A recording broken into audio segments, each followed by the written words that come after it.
नमस्कार दोस्तों, मैं अवनीश आपका फिर से एक नई वीडियो के साथ स्वागत करता हूं। तो कैसे आप सभी? मैं आशा करता हूं आप सभी अच्छे होंगे, स्वस्थ होंगे।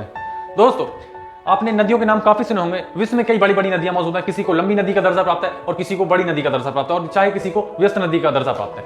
तो आज हम बात करने वाले हैं विश्व की सबसे लंबी नदी, जिसका नाम है नील नदी। जी हाँ, विश्व की यह सबसे लंबी नदी भूमध्य रेखा के दक्षिण से निकलकर पूर्वी अफ्रीका से गुजरते हुए भूमध्य सागर में उतर जाती है।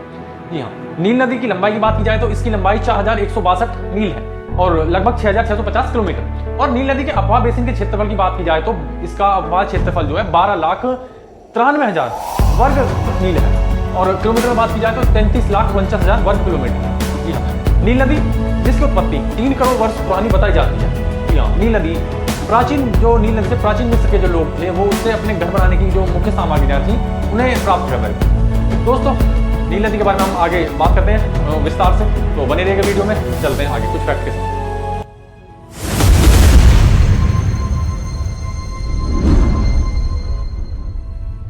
दोस्तों, विश्व की सबसे लंबी नदी नील नदी, इसकी उत्पत्ति के विषय में वैज्ञानिकों द्वारा नए अनुमान, नए दावे पेश किए गए।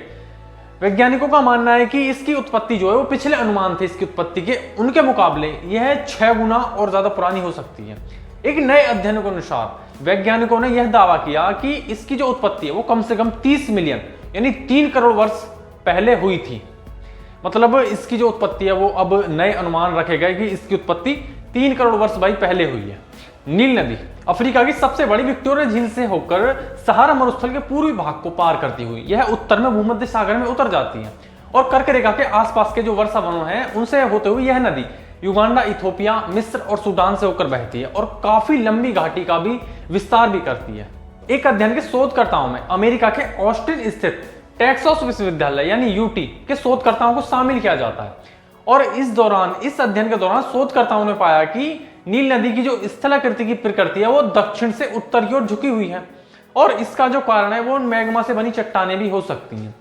फिर आगे एक अध्ययन में बताया जाता है कि यदि भूगर्भिक परिवर्तन नहीं हुए होते और मैग्मा की चट्टानों का निर्माण नहीं हुआ होता तो जो विश्व की सबसे लंबी नदी वो दक्षिण से उत्तर की ओर रुख कर रही है, उसका रुख हम पश्चिम की ओर करते हुए देख सकते थे।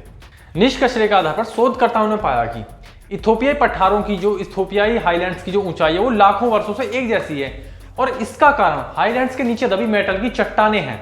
यूटी के शोधकर्ता और सहलेखक थॉरिस्टन बेकर ने कहा कि हम जानते हैं कि इथोपियाई पठारों की उच्च स्थलाकृति का जो गठन है वो 3 करोड़ वर्ष पहले हुआ था, और जब वैज्ञानिकों द्वारा कंप्यूटर सिमुलेशन के जरिए 4 करोड़ वर्ष पूर्व की टेक्टोनिक गतिविधियों को दोबारा से संचालित किया गया तो पाया गया कि भारी मात्रा में जो लावा है वो इथोपिया पठार की ओर बढ़ने लगा था। शोधकर्ताओं द्वारा एक अध्ययन में पाया गया कि इन ज्वालामुखी चट्टानों और नील नदी की जो तलछट है उसमें से कई तत्व ऐसे हैं जो यह प्रमाण देते हैं कि नील नदी है इसकी उत्पत्ति जो है वो 3 करोड़ वर्ष पहले हुई थी।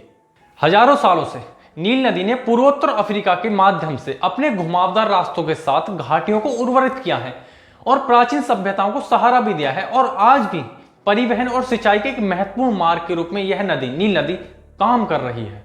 नील नदी में पानी नील नदी बेसिन 10 देशों से आता है, जहां ये विक्टोरिया झील और नदी में कई छोटी सहायक नदियों के माध्यम से बहता है। दोस्तों, नील नदी युगांडा में विक्टोरिया झील से बहती है, जहां पर नील नदी का स्रोत स्थित है। ब्रिटिश औपनिवेशिक इतिहास की विचित्रता के अनुसार ये जो नील नदी है विश्व की सबसे लंबी नदी, इसके पानी पर अधिकार सिर्फ देश मिस्र और उसके पड़ोसी देश युगांडा के पास ही है। बुसोका विश्वविद्यालय के इतिहास के व्याख्याता के दोस्तों, नील नदी बेसिन के देशों में बुरुंडी, मिस्र, इथोपिया, केन्या, रवांडा, युगांडा, दक्षिणी सूडान, तंजानिया, युगांडा और कांगो जैसे लोकतांत्रिक गणराज्य शामिल हैं। 1929 की एक संधि में मिस्र और सूडान को जल स्रोत विकास परियोजनाओं को वीटो करने की क्षमता मिल गई थी। दोस्तों, 1959 में फिर एक संधि हुई, उसमें कहा गया कि मिस्र और सूडान को नील नदी का पूरा पानी मिलता रहना चाहिए। ब्रिटिश खोजकर्ता जॉन हेनिंग स्पीके विक्टोरिया झील की यात्रा करने वाले और नील नदी के स्रोत के रूप में इसकी पहचान करने वाले पहले यूरोपियन होने के लिए प्रसिद्ध हैं। 6650 किलोमीटर यह विश्व की सबसे लंबी नदी सूख रही है। ऐसा बताया जाता है कि 1970 के बाद आधी सदी में इसका प्रवाह 3000 क्यूबिक मीटर से घटकर 2850 क्यूबिक मीटर हो गया है। हर साल सितंबर के महीने में नील नदी के आसपास के इलाके में बाढ़ आ जाती है। भले ही शुरुआत में यह बाढ़ कुछ नुकसान जरूर करती है, लेकिन बाढ़ प्रवाहित इलाके में बाढ़ के बाद एक काली मिट्टी की परत चढ़ जाती है, काली उपजाऊ मिट्टी की परत। जी हाँ, जिससे फसलों में काफी बढ़ावा देखने को मिलता है। और प्राचीन मिस्र के जो लोग थे वो इस बाढ़ द्वारा आई काली मिट्टी को नील नदी की देन कहते थे, नील नदी का तोहफा कहते थे। लेकिन अब इस बाढ़ से बचने के लिए नदी पर असवान डैम का निर्माण किया गया है, जिसका निर्माण 1960 और 1970 के बीच किया गया था। मिस्र के लोगों ने अपना वार्षिक कैलेंडर भी नील नदी के हिसाब से बनाया हुआ था। उन्होंने अपने कैलेंडर को 3 मौसमों में बांटा हुआ था। पहला जो उनका मौसम था वह था नील नदी में बाढ़ आने के समय तक का। जब नील नदी में बाढ़ आती थी वह उनका पहला मौसम, पहला कुछ वर्ष का हिस्सा हुआ करता था। दूसरा मौसम जब हुआ करता था जब वो फसल की बुआई, उसकी उपजाई करते थे। और तीसरा मौसम उनका जब हुआ करता था जब वो फसल को काटा करते थे, उसको निपटाया करते थे। नील नदी प्राचीन मिस्र वासियों को घर बनवाने के लिए काफी सामग्रियां उपलब्ध करवाती थी, जैसे नील नदी की गीली मिट्टी से ईंटें बनाना, और नील नदी के किनारों पर स्थित पहाड़ियों से वे चूना पत्थर और बलुआ पत्थर हासिल किया करते थे। मिस्र और अफ्रीका के कुछ प्राचीन देश और शहर नील नदी के किनारे पर बसे हुए थे, जिसकी वजह से नील नदी का जो इस्तेमाल वो परिवहन के तौर पर किया जा रहा था। छोटी बड़ी नावों द्वारा नदी के द्वारा लोगों और सामान की आवाजाही की जा रही थी। जी हाँ, तो दोस्तों इसी के साथ इस वीडियो को यहीं पर खत्म करते हैं। मैं आशा करता हूं आप सभी को वीडियो पसंद आई होगी। वीडियो पसंद आई तो लाइक करें और कमेंट में लिखकर जरूर बताएं। चैनल को सब्सक्राइब कर लो ताकि नोटिफिकेशन मिलता रहे सबसे पहले। तब तक के लिए जय हिंद, नमस्कार, बाय बाय।